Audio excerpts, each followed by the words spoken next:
here to discuss all things NRL, AFL and anything sports related. Please give a warm Aussie g'day to the footy fanatic and America's own Corey Jackson in Outside the Sheds. Greetings and salutations and welcome to what we can finally say and call the full finals edition of Outside the Sheds. Shedheads, a lot of things going on, a lot of things happening. Before I start the show, I want to give and dedicate this show to Colette Jackson, a very important member of my family that passed away this week. So we're going through some things, but you know what? That's what we do in life. We find hurdles, we find obstacles, and we attempt to climb over them as best we can. And that's a perfect segue to what we're getting ready to talk about right now, and that's finals. That is 16 teams, 8 in the NRL, 8 in the AFL, even though we know that the AFL, some of the clubs have been eliminated already, but all heading towards one prize. Months and months and months of training, preparation, sacrifice, pain, all put into going to this goal as a team, as one. And that's what we love about the game. That's what we love about sport, because it's a microcosm of life, having a goal, looking at it, and doing everything you possibly can to get it done and to find it. But the beautiful thing about sport, unless we're talking about tennis, which we're going to talk about later on Outside the Bubble, is you get to do it with your brothers. You get to do it with your teammates. And that is, to me, what makes team sport such a beautiful, beautiful thing. And something that I think that we all want to be a part of. And it's a family, it's a unit, it's all of that. But before we can go into finals week one, we have to go back and talk about, as we start the 40-20, the last round of the NRL season, round 25. And it all started off with the Eels and the Storm for the battle for fourth place. Something the Storm have done, I think, for a very, very long time. I think 2014 was the last time they did not make the top four. I may be wrong, but still, it's been a long time. Most teams wish that they could be in the top four for 5 years straight, let alone, 7 or 8. But it was a big battle because Parramatta was playing some incredible footy. The Storm, going into the game, find out Jerome Hughes is not going to play. And again, Bellyache has tried to get his team over a hurdle without his full roster. And it just didn't go that well for the team. They showed some fight in the end, but Parramatta's bigs, Mitchell Moses, I still say is playing some of the best footy of his career. He's leading, he's dictating the team. Clint Gutherson playing great in the fullback position. And I think Dylan Brown is that key cog that is partnering with Mitchell Moses. It's giving him the ability to have a wild card as he continues to lead structure from the halves position. But Parramatta, a team that a lot of people a couple weeks ago were wondering were they going to stay in the 8, have now solidified that top 4 position with that 22-14 win over the Storm. And it drops the Storm into 5th, and as we all know, sets up a rematch, a battle between friends, Bellyache against Sticky, Raiders down at Amy Park against the Storm. So, great job for Parramatta. Dom, I know that you and the fam are quite excited. You're going to be wearing the blue and gold in a matter of hours, so we'll have to see what happens there. Bulldogs 21, Sea Eagles 20. A strong second half by the Dogs. I really thought that Manly was going to send Kieran Foran out on top, and they just couldn't do it. I'm saying the Dogs did to the Sea Eagles what everyone's done to the Sea Eagles the last, I don't know, since Woman of League round, a.k.a. for Manly Pride round. But they just couldn't go over the top. And now that's opened the door for so many things. And we've got to talk as we go into the deeper dive about what's going on at Manly. But you have to feel strong for the Dogs that they just didn't go away and they got the victory over the Seagulls. The match that everyone was talking about, Roosters 26, Rabbitohs 16, the kickoff of the new Allianz Stadium, a finals round 1 preview, and it goes the way of the Chooks. And I can't say that I was surprised because I did pick the Roosters. I thought that they were going to be playing with a lot of emotion with the opening of their new stadium, and they produced. I think that Jared Hargraves and Matt Lodge forward 1-2 punch is something special, to say the least. So we'll have to see what goes on forward, what happens next week, because I know the Bunnies are getting some key members back, and we're going to go into some of these teams are getting back some big players for their rounds, but I don't see the same game playing out because one. And we haven't talked about it yet, Joey Manu going down with that calf tear. And that is that wild card that the Roosters have that I think could be the thing that we point back later, could be a major turning point in this game. Coming up, Titans 27, Warriors 26. AJ Brimson and the Titans, that was great. AJ Brimson and the Titans finishing the season strong. Winning 3 of 4. So it's kind of, rugby league is a crazy thing. A few weeks ago, people were wondering if Justin Holbrook was going to finish the season. And now he comes into the offseason with a team that looks like they're getting their confidence back.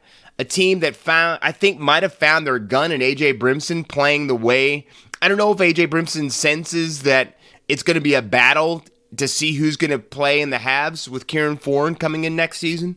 But I've got to say, this is some of the best football I've seen A.J. Brimson play maybe in his career, putting it back to back to back like this. So good job by the Titans. Now, on the other hand, the Warriors, they must be cousins to the Tigers because I have no idea how they let a lead like that get away from them. But they did. And, you can say, yeah, Sean Johnson wasn't there. But it's just really sad. I've watched some incredible Warriors teams play some very, very motivated, spiritual football. And I just don't see any of that anymore. I just don't. And I don't want to say that it had to be Simon Mannering when he was captaining the club, that, his heart and his will was the stamp on that team. But they just don't have any type of leadership. They don't have any type of cohesion. They don't have this real sense that they're playing for one another. They've got, Reece Walsh back at fullback, who's not even going to be there next year. It was just really bad, and it just stunk up the room. And for as long as the New Zealand people waited to get that team back, it just really bad. Just really bad all the way around. And I don't know if I would say that they're trending upward because, Sean Johnson's coming back next year. But did Sean Johnson show you anything that should be something that you should be excited about? Because he's not the Sean Johnson of a few years ago that was the Golden Boot winner. So a lot of questions to be asked and answered for the New Zealand Warriors. Dragons 22, Broncos 12. The Broncos slide completed. The fall out of the top 8 solidified. The Dragons putting them to the sword, plain and simple.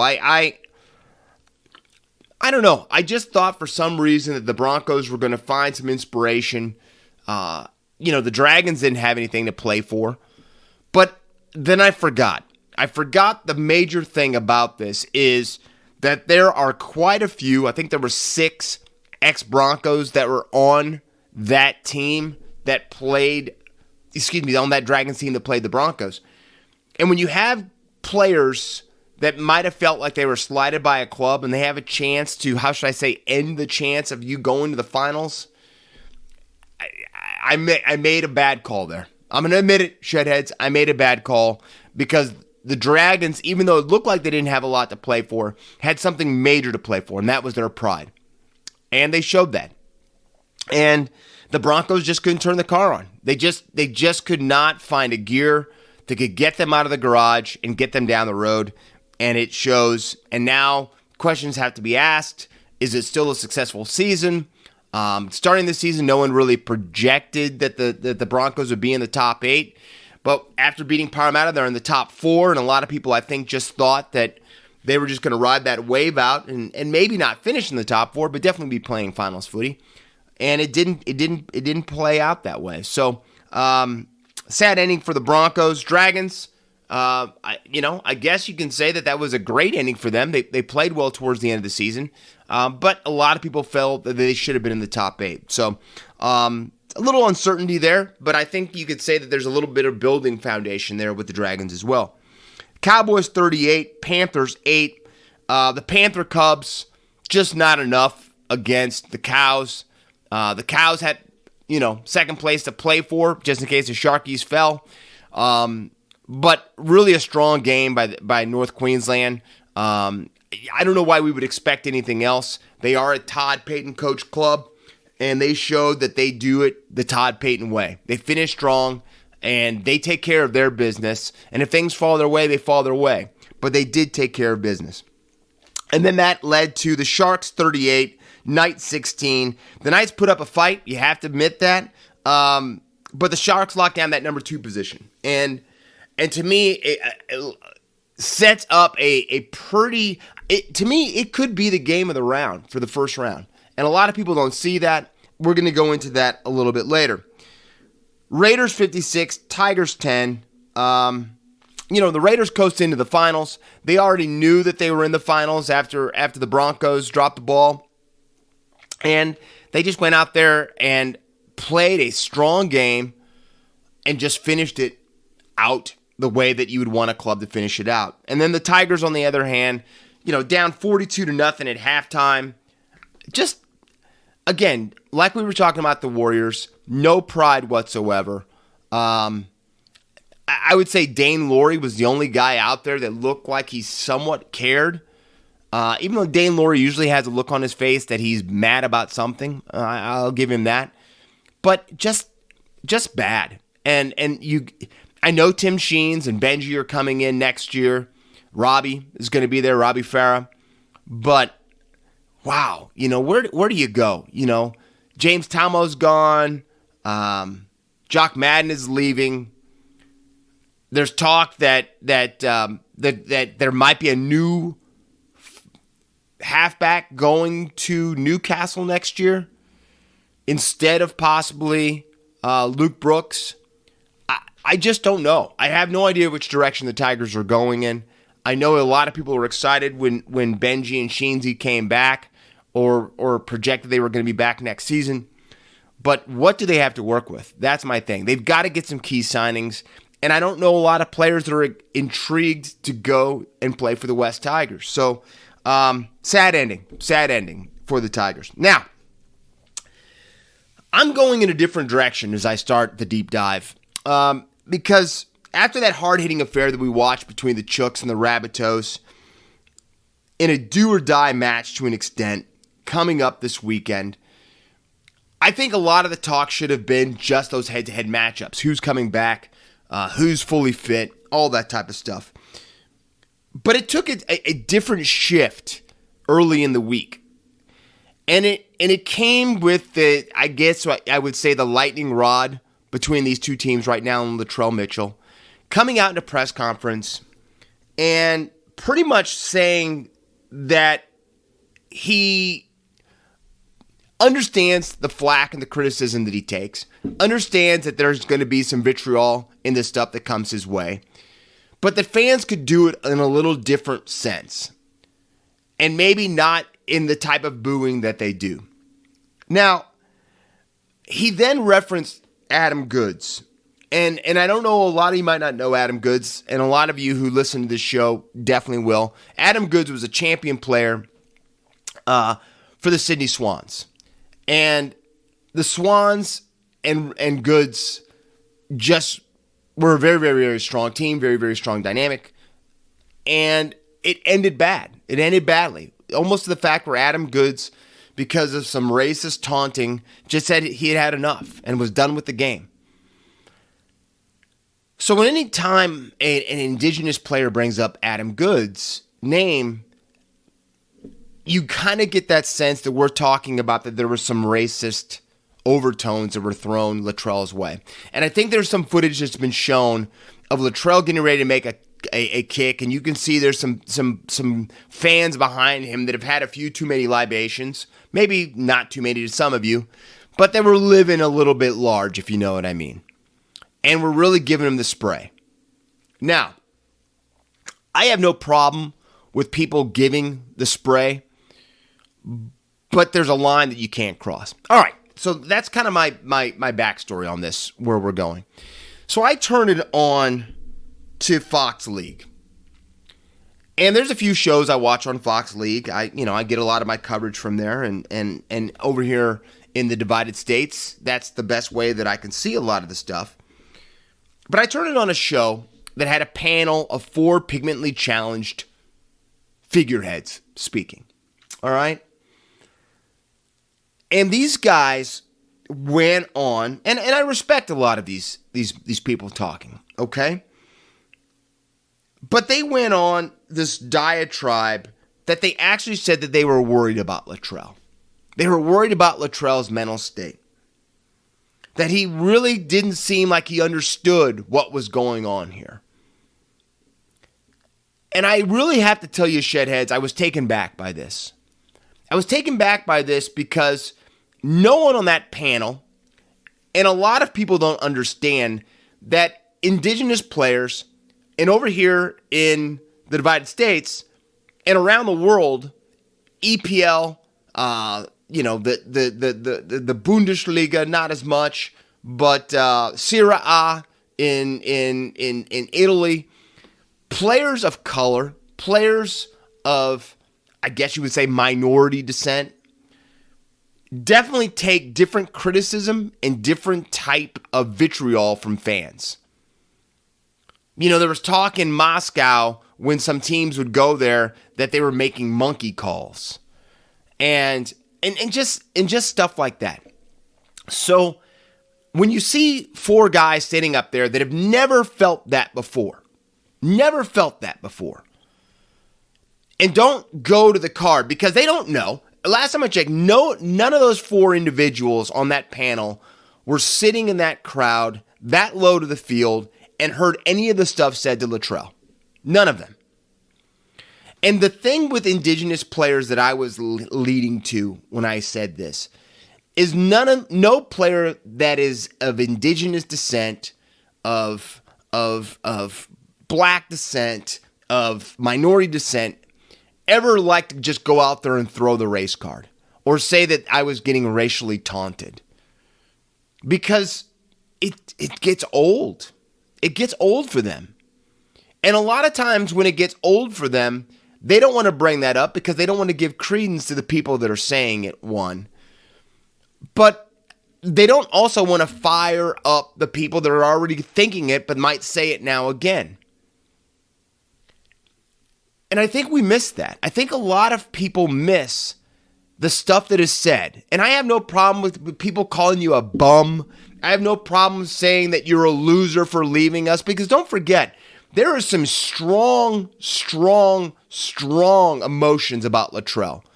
First off, the Chooks fans are probably not happy that he left to go to their rivals, the Rabbitohs. Okay, understand. Then last year, he really started a lightning rod of controversy by caving in Joey Manu's face. A guy that he was really close to. I don't know how close they are anymore, but it was a really good friend to him. And that tackle, which I can't say was dirty, was definitely aggressive, and it definitely did damage to Joey Manu, right? So much so that it got Latrell suspended the rest of the season, and he didn't get to play in the grand final, which could have been a deciding factor in why South Sydney lost the grand final.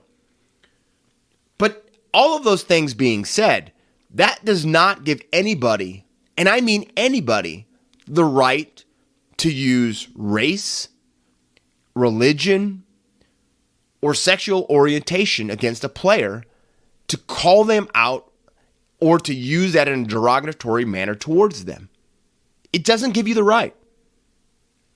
And when you, and my feeling is these guys that were sitting on that panel, if they would have said, I don't know what Latrell copped. I don't know what was actually said to him. But if it was of a racial manner, I can understand why he might have been upset. But that was never said. What they said was, we don't think it was of any type of racial. Well, how would you know? And the way that he reacted told me that he heard some things.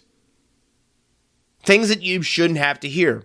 But the problem that a lot of people don't understand is players that don't look like a lot of players in that, or people in that crowd, cop that all the time. LeBron James says he still cops it when he goes up to Utah and goes on the road.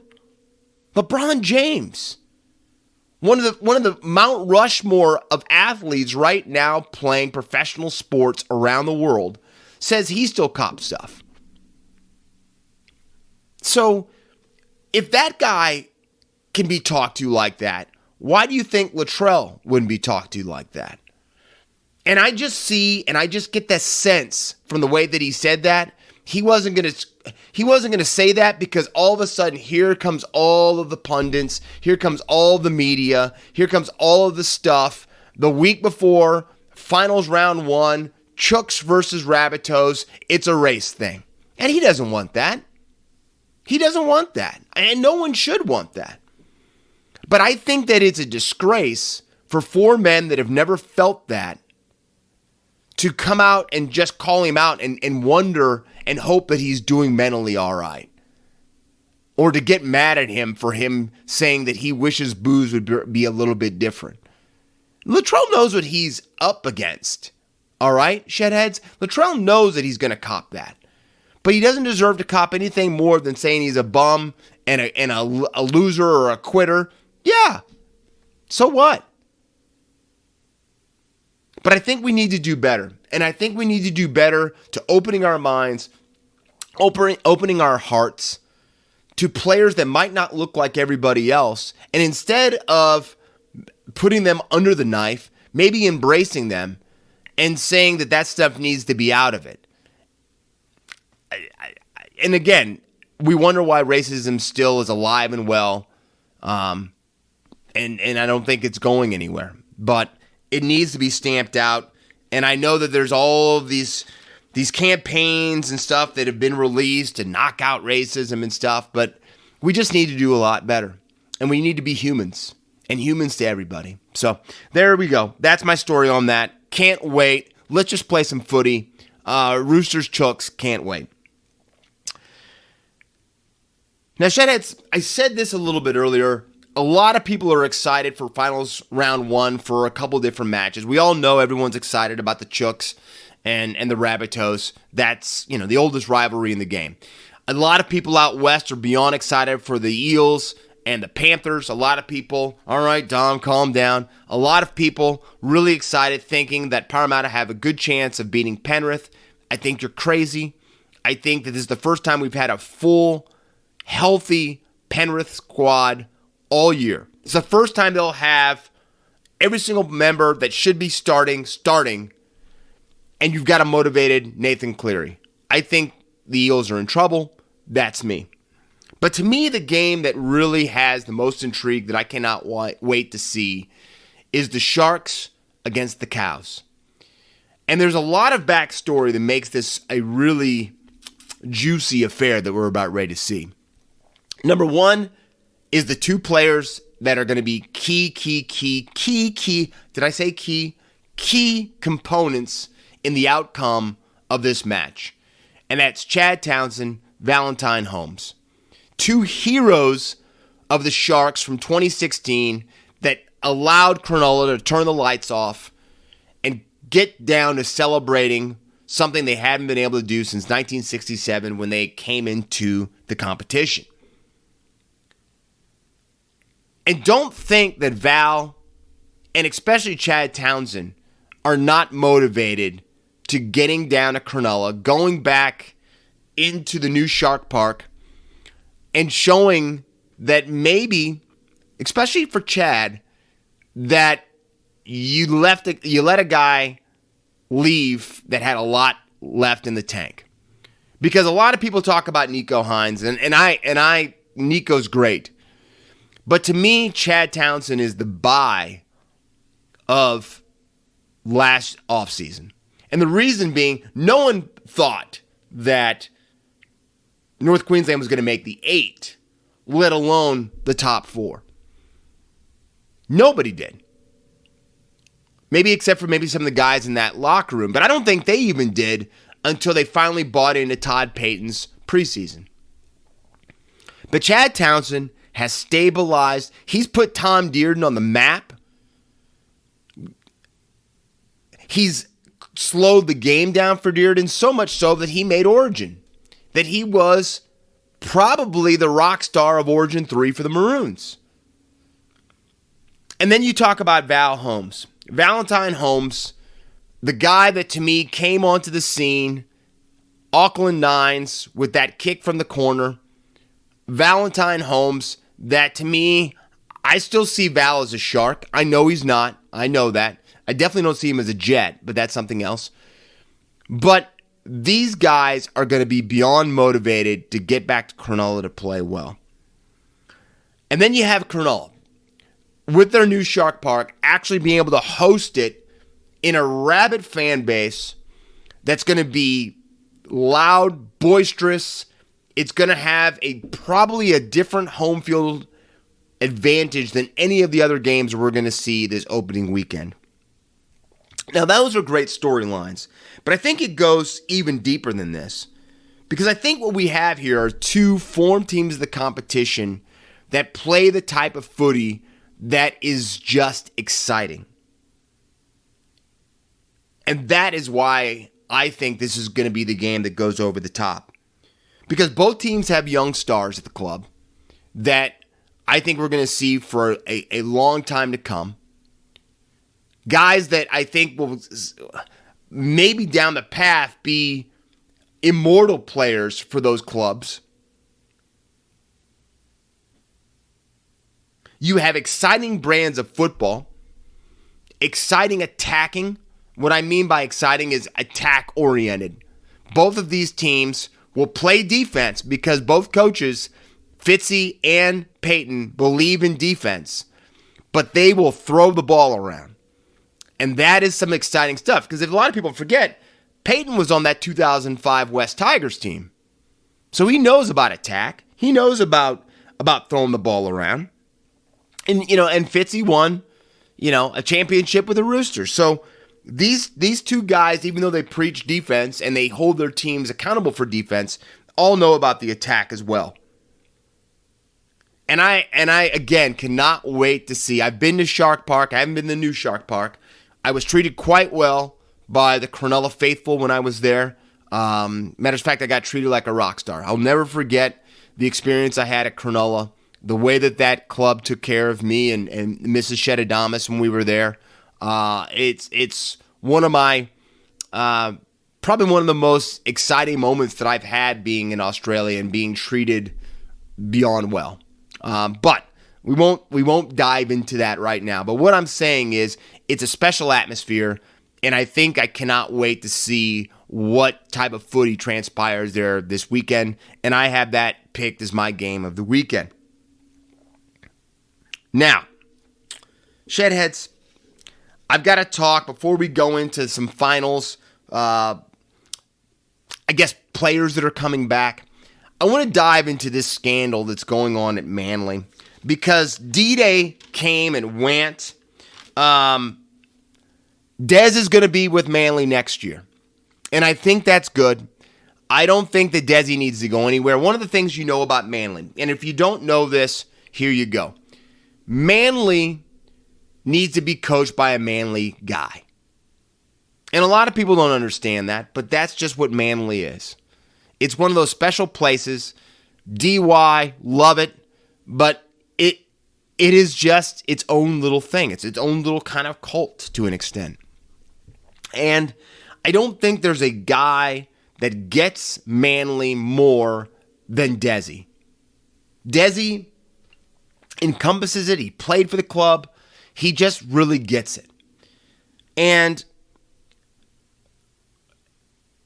when you get a guy that's like that, and then sometimes you have ownership, and we know that everything kind of fell off the rails for Manly with the women in league round. And the funny thing is, I hear people call it the pride round that happened. It was not the pride round. It was the women of league round, and Manly decided to go in a different direction. Instead of wearing a pink jersey, they wore a pride jersey, which I still don't understand because it was not pride round. It was women of league round. But that's me. Again, we talked about this when it happened. But that's when everything kind of, the back tire blew out, the donut went on, it started to chug down the track, all that type of stuff. But the problem is now there's two sides. There's Des, who's got the players backing. There's owner Scott Penn and the Manly Power Brokers. I don't think Des respects Scott Penn much. So much so that word is that Des locked him out of Manly's locker room for the last game of the season. Probably not the smartest thing to do, Des, but it is what it is. But the other thing that I think makes Des not respect Penn as much is Scott Penn lives mostly in New York City. And that confuses me a little bit. That confuses me quite a bit. How does a guy not even living in Australia talk about wait a second, erase that. How does a guy run a club that does not really live anywhere close to the area of a team that he owns? I don't know. I guess, we all learned that we can coexist without being at work. I guess we've all learned over these last 2.5, 3 years since the old Cove came into existence and came into our daily lives that Zoom and chat and all that type of stuff that people do can still make this world go round. Now, I will say that it has an adverse effect on people. I think that people really love that interaction, the feeling of warmth, the feeling of looking in somebody's eyes, the feeling of being able to give a hug. I understand that.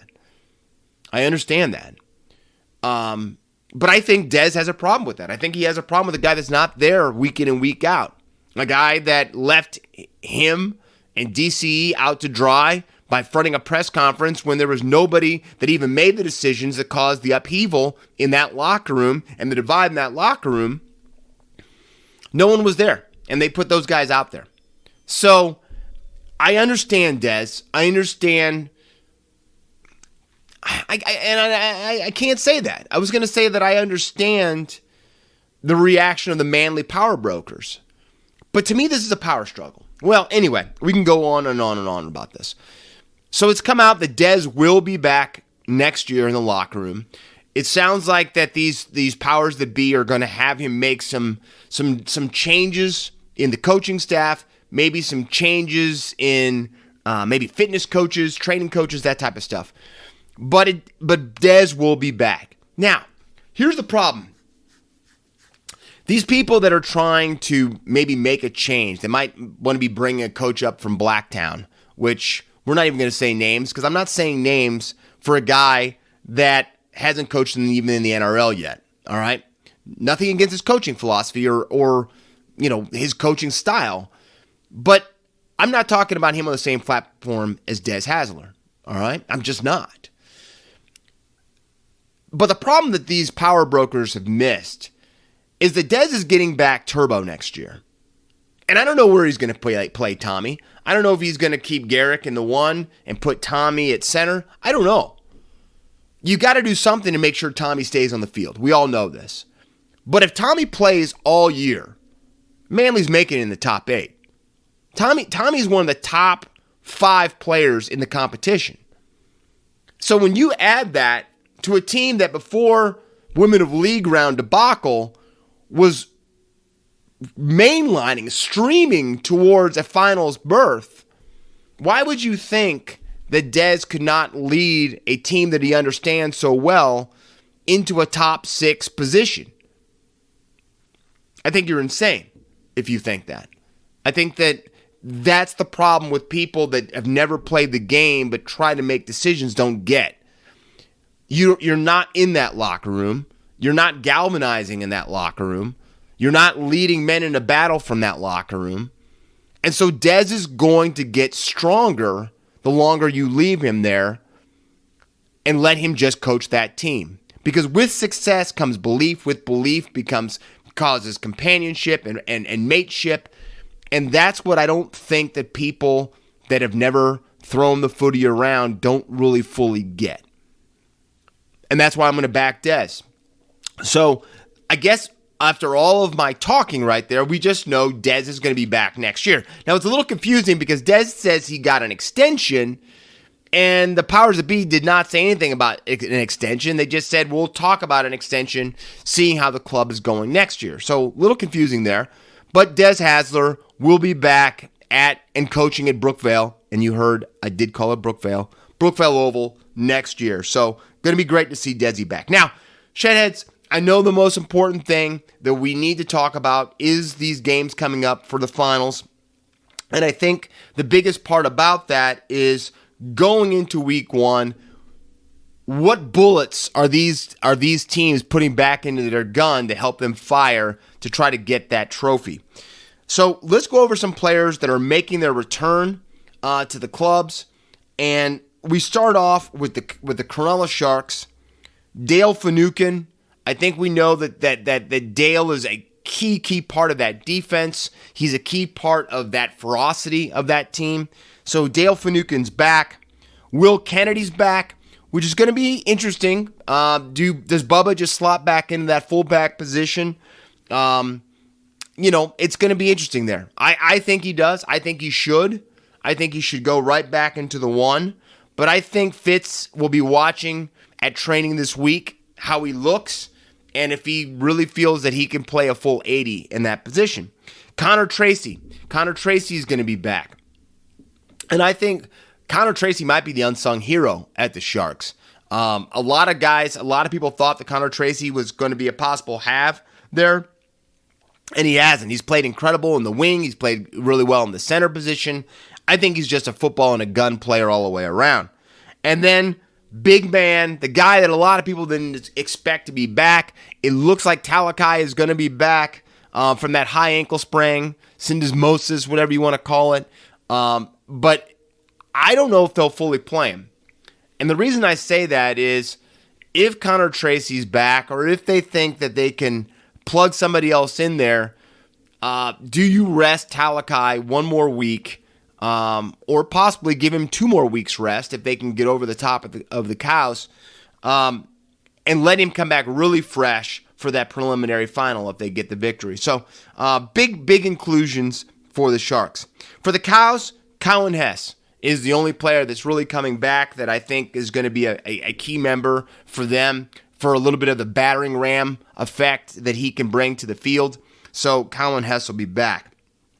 Now, going into that Panthers-Eels, I told you that the Panthers were going to be stronger than they have been all season. Abby Curacao is back. Spencer Lenu is back. And then the guy that everyone is expecting and exciting to see back, Nathan Cleary, going to be out there, motivated. And I think he is going to be at his best, to put it plain and simple, Jedhead. So some huge inclusions for a Panthers club that is finally fully healed and ready to fire. The Eels, not really any inclusions for them. And that's the kind of unique thing about the situation is that they're pretty much healthy going into this game. So good, I guess, for Parramatta, but really good for Penrith. Roosters, Jeremiah Hargraves back. Sam Verrills, Joseph Swahili. I think I said that right since he doesn't want to be called Swahili anymore. Victor Radley and Daniel Tupou are back. Those are huge additions for the Roosters. Now, do those inclusions take away the fact that Joey Manu is not going to be out there? Because Manu, to me, is that wild card that you really can't put a finger on of what he can produce and what he'll do. So that one to me is kind of an up in the air call. But I will say the Roosters, that roster looks strong, and I think, they're going to lift to the occasion. Now, for the Bunnies, Cam Murray is back. And as I go into saying Cameron Murray is back, and why I don't say that with a lot of exuberance, is because he's coming back from another concussion. I think it's his 4th concussion in 2 months, or head knock, however you want to say it. And I don't know how you can put a young man back out there that has shown recently that his head might not be fully right. And that could be the case. And I don't know the scrutiny the NRL will come under and the Rabbitohs will come under if Cameron Murray does not make it through this game unscathed. If he goes down with another head knock, there will be some major questions asked about the way that the NRL allows players to come back from head trauma and HI, head, concussion. And I don't think that, personally, I don't think he should be playing. I know players like this are always going to say they're right, but sometimes you have to keep players out of their own way. But at this current moment, Cameron Murray is slotted to be in the side. Campbell Graham is back. Havili is back. And Damien Cook, who had a really tough time with his first bout with COVID. A lot of reports are this second time around has not been as bad for him. So that's good. But we know how well and what Cookie adds to that field and to the middle of that field when he's back. So it's good to have him back. For the Storm, Kenny Bromwich, Nick Meaney, and I think the big one, and there looks like there's still a little bit of cloud cover over this. And what I mean by that is that the sun isn't fully shining on Jerome Hughes being back out there. But at this current juncture, he is still penciled in to start in the halves. And I think that's everything. Because if Jerome Hughes is not in the halves, that changes what they really want to do with Cameron Munster. If he's back, Munster can go back to the fullback position and he can slide around and you can use him in a lot of different positions, in a lot of different ways. But if Hughes isn't back and you're trusting Cooper Johns to kind of try to lead the team around the field, you're going to see Munster back, I think, personally, in the halves more than you're going to see him back at the fullback position. And I think it's going to be an interchange between him and Nick Meaney kind of shifting back and forth into who's going to be in the 1 and who's going to be in the 6. So some huge, huge inclusions. And I guess that leads us up to the picks for this week. Finals week 1. We went 50% last week. We won't talk about some of those misses by your Shedadamas. But we know we step it up for the finals. So, starting it off, Eels versus the Panthers in a matter of hours. Shedheads, I'm going Panthers all the way. I don't see them losing 3 times in one season to one club. And I think they're going to be beyond motivated to holding serve, as you know, when we say it. It's U.S. Open time. I've got to use tennis references. So I have the Panthers over the Eels. Saturday, Cowboys versus the Sharks. It's at Shark Park. I can see this game going either way. The only reason I'm taking the Sharkies in this is because they are playing in Cronulla. So I'm going with the Sharks in that one. And then finally, finishing it off at Amy Park, Raiders versus the Storm. I know a lot of the money is going towards the Raiders right now. Sticky's boys are playing some pretty motivated footy. They've had good luck playing down in Melbourne. But I'm going to say this right now. I am not betting against Bellyache or Munster in a do-or-die must-win situation. I'm taking the Storm to beat the Raiders. And then finally, the match everyone's talking about, the rematch from round 25, Chooks versus the Rabbitohs. This is a tough one, but I'm still going to go with the Roosters getting the victory. I think I picked them to do some special things this year, and I do think that somehow they're going to find a way to come over the top of their bitter rivals. I think they find it, and I think it's going to be Jared Hargraves and Matt Lodge that are really going to do some work and just soften up the underbelly of the Rabbitohs. I am going Chucks for that one. So there we go. Finals week 1. Picks are in. Let's go from there. Now, as we shift to On the Mark and we go back over the round 1, finals round 1, I guess finals week 1. Why don't we say it that way? Finals week 1 scores. Man, we got some games, Shedheads. Wow, we got some games. I was blown away by 2 of them for sure. The other ones were okay. They weren't bad at all. You had some exciting things happen, but 2 of these games were games that people will be talking about for a very, very long time. One of those leading it off, Lions 106, Tigers 104, the Battle of the Big Cats, 17 lead changes, and a video review sees and gets the Lions home. As you can guess, my deep dive for On the Mark is definitely going to start off with this game. But the Lions getting over the top of the Tigers to start and kick off finals week 1. Swans 91, Demons 69. And the crazy thing about this game is even without their all-stars firing for the Swans, Sydney still finds a way, the Bloods still find a way to beat the defending champions and beat them pretty much soundly, I guess you could say. That's 22 points is a big victory when you have these 2 teams going head to head. And I've said this for probably the second half of the season. I really like the Sydney Roosters. I like the Roosters too. I like the Sydney Swans club. The Bloods look really, really well. And when you beat the Demons and Buddy pretty much is nowhere to be seen during the match, you got to feel good about your chances going forward. So great victory by the Swans. Cats 78, Magpies 72. After a 6-year drought, the Cats finally get a week 1 victory. And it was a classic.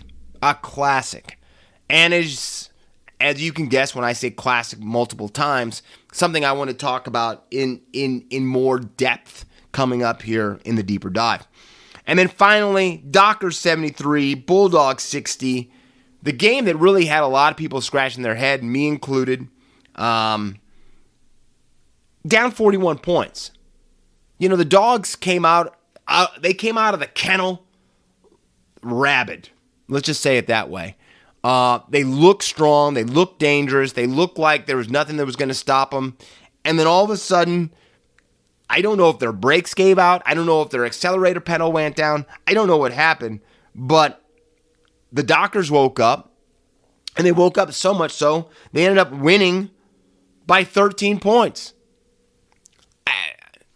That's the reason you have to watch a game from the beginning to the end. You have no idea what the outcome's going to be. You have no idea which team is going to all of a sudden just wake up and really do some damage when a lot of people thought that they were dead in the water. So, big victory by the Dockers. And without Nat Fife even in the game, you have to say that the Dockers really surprised a lot of people, your Shedadamas included. Now, as we go into the deeper dive of On the Mark, I hate doing it, but I'm going to have to do this. I am so tired, Shedhead, of bunkers and video reviews and I'm just so tired of it. The ARC, the bunker, let's go to the videotape. The last guy that I liked hearing say let's go to the videotape was a sports broadcaster in America called Warner Wolf. And most of you won't even know that name, but he would always go, let's go to the videotape. That's it. That's the last time I liked it. I'm not a big review guy. I'm not a big guy about slowing down the emotion of the game. I think it's taken away from the NRL. I think when you always have to go upstairs to confirm a try, and you don't let the on-field officials make the calls and decisions, I think you get away from that. I think you get away, and people just can't celebrate because they don't know what's getting ready to happen next. And that's what we've got. We had a match that was a match of the ages. I told you this as we started. 17 lead changes for the match. And it was an all-time classic. I'm saying the Lions and the Tigers and the Bears, I'm joking. The Lions and the Tigers left it all out on the field. They played a match that was like a heavyweight fight. We're talking Muhammad Ali, George Foreman, just toe-to-toe. Who was going to be standing last, right? And there was 16 lead changes up until the big key moment of the match. The Tom Lynch kick, right? And you remember what I just said a few minutes ago? I said the thing that takes away from the excitement is when it's taken away from the on-field decision, right? Well, in the AFL, when a decision is made, right, and it's kind of like this way in the NRL, but when a decision is made and they go up to the ARC, okay, or to video review, whatever you want to say, the footage has to be 100%, no shadow of a doubt. It was easy to see for us to overturn a call, right? It has to be that way. And after the Tom Lynch kick, which was awarded as a goal on the field for the Tigers, which looked like it had put the Tigers over the top, which looked like by every means that they were getting ready to march on to week 2 of the finals, they go upstairs.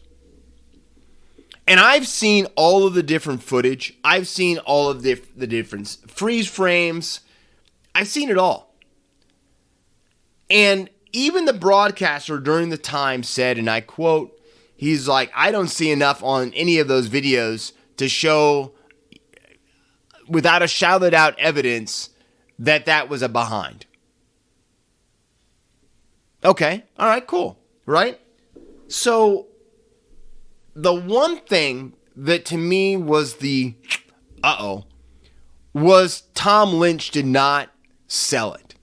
Tom Lynch didn't jump around like he had, I don't know, drank 15 cups of coffee or drank 3 Monster drinks. You know what I'm saying? He just did not seem energized. And I don't know, was he nervous? I don't know if he had a flashback to when he was with the Gold Coast Suns, knowing that he was not going to get the shadow, he wasn't going to get anything in his favor with this. I don't know what it was. But there was no clear answer from the footage that was sent up to the ARC. But a decision comes down of a behind. And it drove me crazy because deep down I knew the moment that call came down and that was a behind, that somehow the Tigers were going to lose the match. I just knew it. I knew it instantly because the game went from being, if the Lynch goal counts, 109 to 100 with not much time on the clock. But because of it being made a behind, it was not. It was still within range. It was 104 to 100. And like I said, I just knew that it was going to be trouble for the Tigers down the match, and it enabled the Lions to do one of the most dramatic late goals probably in Brisbane Lions history. And it also took the monkey off the back of Joe Danaher, who somehow got behind 32 Tigers. All right, it wasn't 32, but it felt like it if you looked at all the guys back, and somehow put a soccer-style kick in that brought home the victory for the Lions. But there's nothing worse than a game that has it all, that has players just leaving it all out there. You got Dusty running around out there at 80%, maybe at best. And for it to come down to a decision from a video referee, it just leaves a bad taste in your mouth. And I think Dimma said it best when he went into his press conference and said, if we need to do better, if that's the best we can do, we've got a lot to work on. But it's a done deal. It's in stone now. Lions advance, setting up their showdown with the D's at the MCG, which I think was going to be something special. We know that these two teams have a history. We know these two teams don't like each other. Just from a few weeks ago with the bad blood, Zorko, and all that type of stuff. So this has a possibility to be a lot of fireworks. Congratulations to the Lions. But this game, I think, could get really, really dirty or nasty in some spots when it starts and it kicks off. But after that, I couldn't almost get my breath back. I'm saying I was sitting up, and as you know, my time range, it's 6, 7 o'clock in the morning. I'm trying to go to bed after watching that over here in the States. And but it was hard to imagine, just hours later, that a game would be played that would rival the intensity and the ferocity of the Tigers and the Lions. And we got just that. We got the Cats and the Pies, two teams that were flying on the table, two teams that were playing with immense confidence, two teams that thought that they were the teams of destiny for this season right now. And it was some incredible footy. It was, like I said, I cannot believe that just hours later I was watching a game this good again after watching the Lions and the Tigers. Because the Cardiac Pies what the Cardiac Pies did. They were playing a tight, close game. My palms were sweaty. And the Cats were the difference. And I told you last week that I was wondering how long the Cardiac Pies were going to be able to walk that tightrope, and for it to always keep falling in their favor. And if the prison bars on the biggest stage, on some of the grandest stage besides the grand final itself, were going to find a game where it just didn't fall in their favor. And I was worried about that. I sensed it coming. If you watch enough sports, when a team keeps squeaking it out late, that after a while that luck kind of, I don't want to say runs out, but you just can't have luck in sport go your way forever, right? You just can't. And that's when it came back to the Cats to me. Because the minor premiers, to me, show the mental steel of a veteran team who knows their time is now, if it's ever going to be their time. Because Geelong really, I would say, rode the ups and downs of that match better than Collingwood. Now, you would probably expect them to, because to me, Geelong is a more veteran club. But there were some moments in there where I don't know if there's any other club playing right now that would have been able to stay in the game with the Pies the way that Geelong did. And maybe it has something to do with them winning 13 matches in a row. They just felt that we're never out of a game after going through that, after believing that much. But they played incredible. And the mental toughness that they showed to me was just over the top. Because the Cats trailed at the end of every quarter, except for the final siren. The final siren was the last time that Geelong was on top on the scoreboard. And like I said, that's the time that matters most, right? And to me, when you think about a Geelong team playing against their big rivals in Collingwood like that, you expect Dangerfield, Hawkins, Selwood to kind of lead the team through, right? To kind of be those veterans that just kind of pull the boys along. And it wasn't that way at all. Those three players, I wouldn't say they were non-existent, but they just didn't have the game that I don't think any of us were expecting. It's been a long time since I was almost wondering if Dangerfield was even on the field because they just weren't calling his name. But that's what makes Geelong Geelong.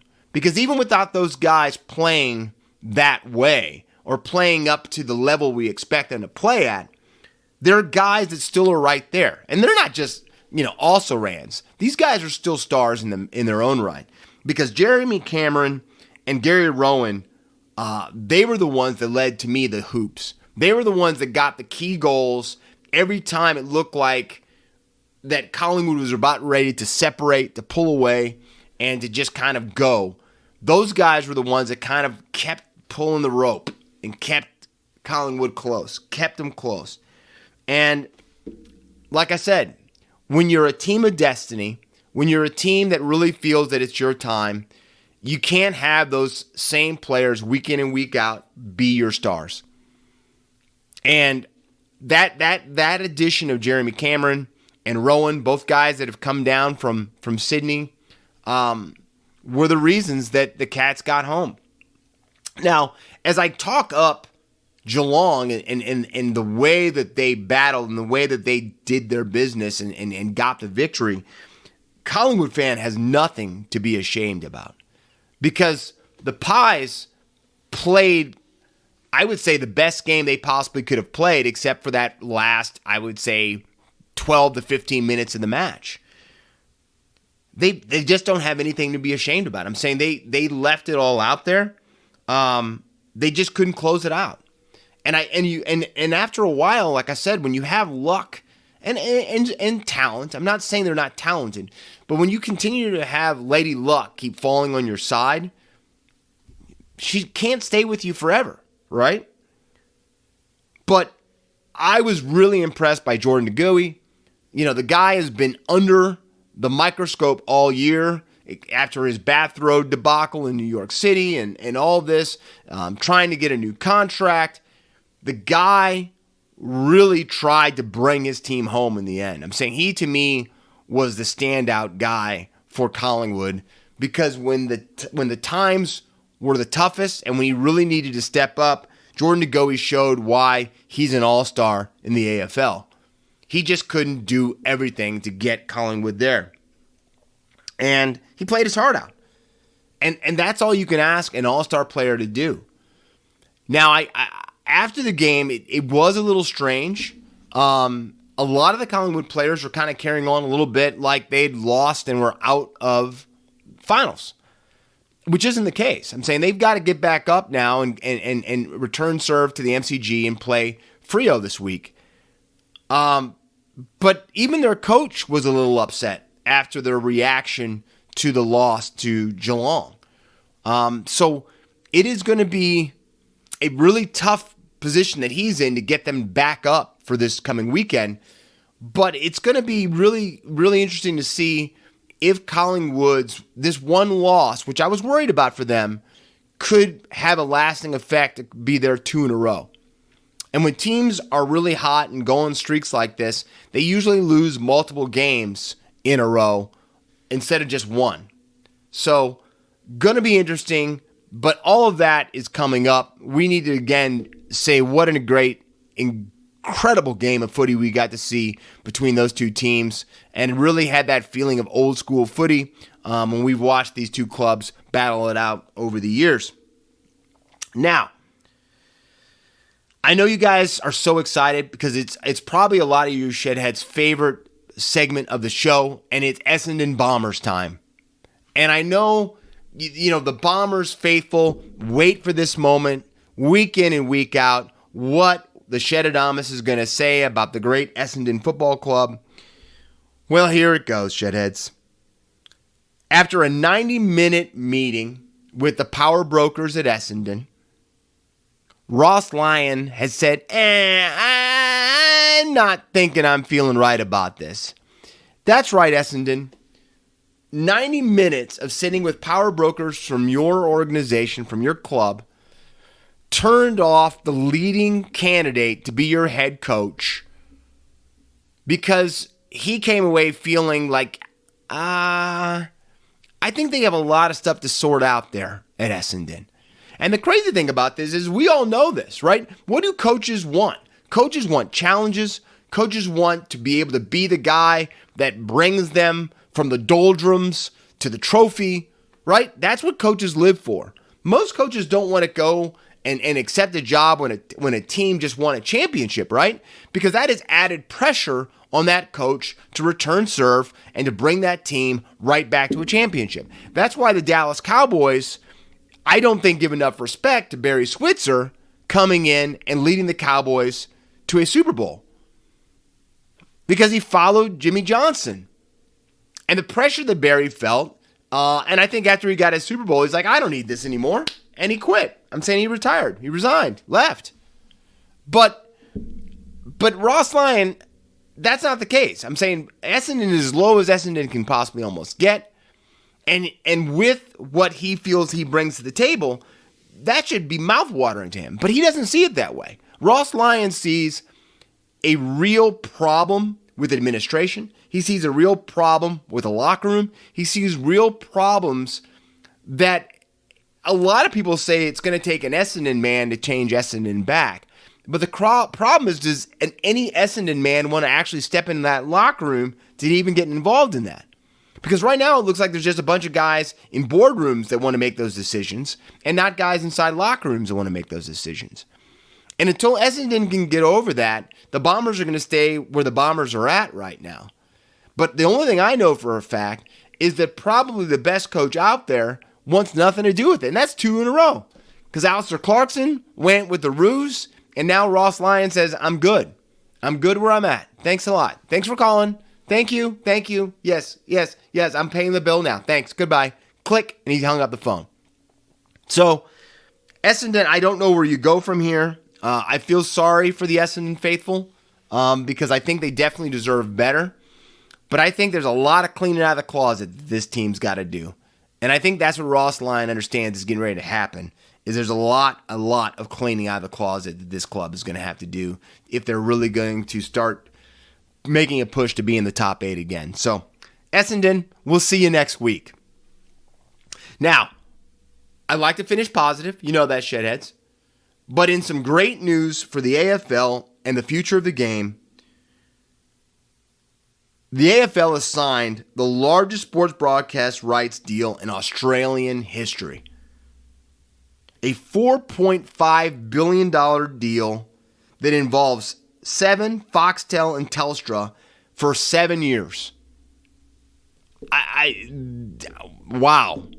You know, in this day and age, when you can raise the stakes and bring more money and put it in your pocket, you know that's a special time.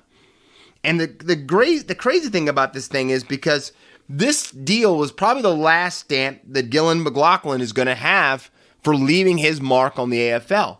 And you got to say the guy went out with a bang, don't you? Now, for us over here in the Divided States, we're probably all still going to have to, once again, sign up for you know, our apps and all that type of stuff to watch it because, you know, I don't get Seven and all that type of stuff. And it probably also means that these services' fees are going to go up. But I think it's a great thing. I think this is an awesome moment for the AFL. They're playing in front of packed stadiums. I think that they are only trending in the right direction. And I think proof of that is that they just made even more money on a longer-term deal. And again, AFL, you're flying right now. And that's what any type of organization wishes that they could have for them. So congratulations to Gillan and congratulations to the AFL for, again, changing the landscape over and down under. Now, as we go into our picks for the 2 matches for On the Mark, we went 50% again last week. I blame the ARC. I also blame the kennel for overfeeding the dogs and letting them eat too early and not be able to eat late. But as we go into the big Friday night matchup between the Lions and the Demons, Christian Petrarca is going to be back. And to me, that's the reason I'm going to go with the D's. I know the Lions have a hard time playing down in Melbourne. And I think after the way that they played up in Sydney, I think that the D's are going to find a way to poach the Lions. Saturday, Doctors versus the Magpies. I kind of gave you a little bit of a hint earlier, and I'm going to go back with that right now. That hint was, I think Collingwood loses 2 matches in a row. The way that I saw that team dejected walking off the field after the loss to Geelong, I think it's going to have a hangover. I think that they're not going to come out of the gates firing right away, and I think Freo finds a way to get it done.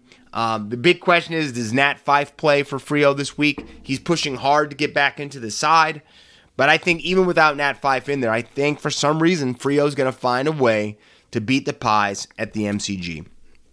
Now, going into the guns, we had a lot to pick from. But I'm going with Jeremy Cameron as my number 1 gun. 3 goals, 2 behinds, 117 disposals, 11 kicks, 6 handballs, 4 marks, 1 clearance, and 414 meters gained. I'm saying the guy played like a beast. Those kicks that he made when it looked, again, like Collingwood was ready to pull away, helped stabilize the Geelong fleet, the Geelong ship, and let them, circle the wagons, get back and get the victory late. Michael Walters for Fremantle, for Freo. The Purple Rain, 3 goals, 3 behinds, 18 disposals, 13 kicks, 5 handballs, 5 marks, 3 tackles, 214 meters gained.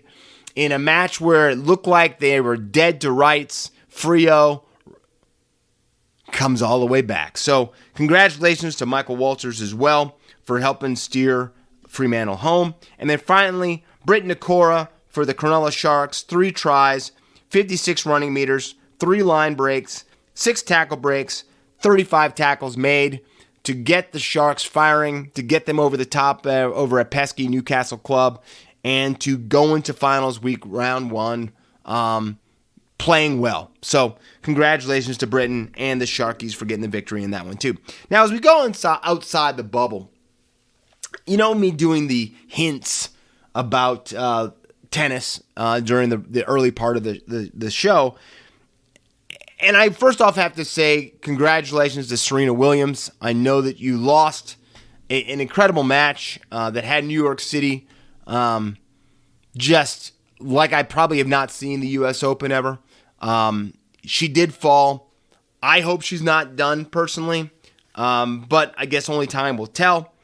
But to me, the talking point right now is that we finally have an American man in the semifinals of the U.S. Open for the first time since 2006 when Frances Tiafoe beat Andrei Rublev 7-6, 7-5, 7-6 to finally, I would say live up to the expectation that Frances has and getting over the top and getting into the semifinal. He also got his wish because after 5 hours and 15 minutes,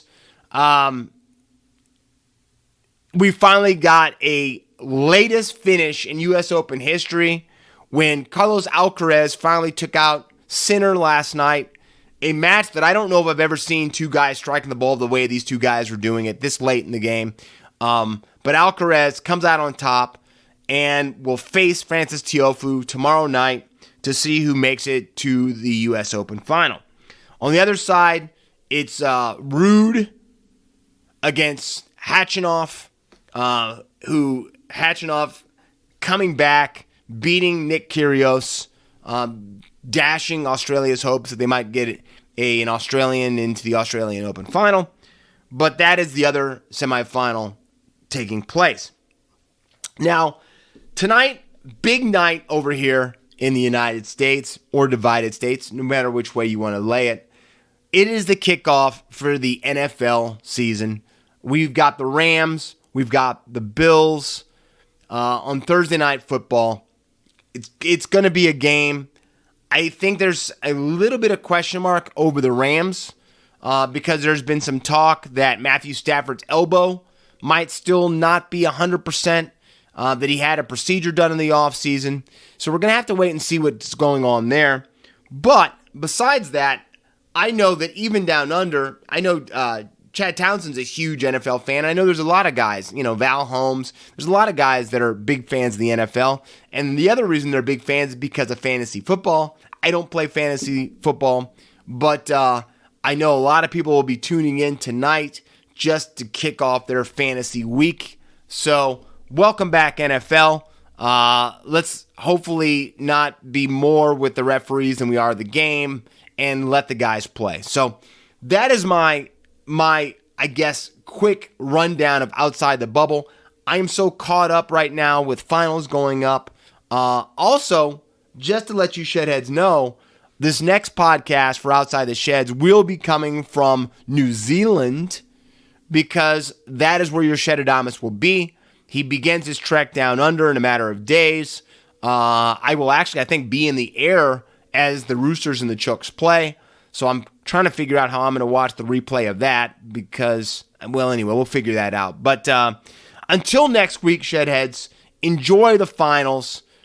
Embrace them. I think we're going to see some pretty incredible stuff. Have fun with it. Stay out of trouble. Don't get caught. Make sure you make some smart picks. Listen to your Shedadamus. But until next week, see ya! And that was another fantastic episode of Outside the Sheds with Corey Jackson, talking all things NRL, AFL, and all things sports. So please remember to smash the subscribe button and share this with your family and friends and show them what Australian sport is all about.